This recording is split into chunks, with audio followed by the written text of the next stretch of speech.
iš 16 ligų ir 4 sutrikusių organizmo funkcijų padaryti žmogų sveiką, nustatyti 55 procentų darbingumo lygį, tai yra labai neteisinga, žiauru ir nežmoniška. Taip elgėsi Marijampolės vedėja Žvirblytė. Jinai iš daug ligų ir sutrikusių organizmo funkcijų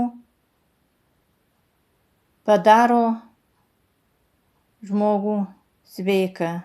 Taigi, žmogus, kuris turi daug ligų ir turi 4 sutrikusias organizmo funkcijas, Žvirblytė padaro 55 procentų darbinga. Žvirblytė klastoja sveikatos dokumentus, jais disponuoja nustatant darbingumą. Taigi, nustatant darbingumą, jinai neįtraukia sutrikusių organizmo funkcijų. Kai mano atveju neįtraukė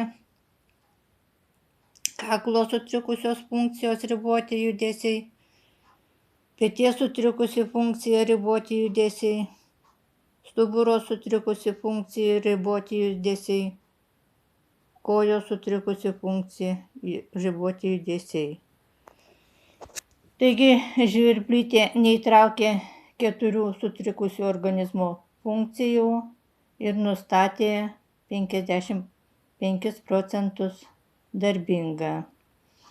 Tai yra labai žiauru, nežmoniška ir neteisinga. Tokiu atveju Žvirblytė suklastojus sveikatos dokumentus, disponuojant jais, vykdo nusikalstamą veiką, o nusikalstamos veikos dėka jinai atima dar kiekvieną mėnesį ir po pusę netekto darbingumo pensijos.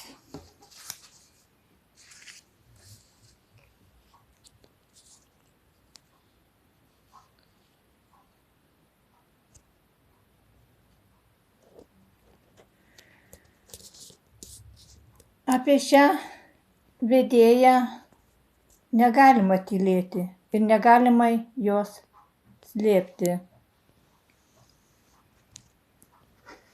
nes tai labai žiauriai elgiasi. Klastoja sveikatos dokumentus ir jais disponuoja nustatant darbingumą. Nuo šio žmogaus labai kenčia daug žmonių, nes jinai visiems žmonėms, kurie turi daug ligų, padaro sveikus. Ir tai padaro klastojant sveikatos dokumentus.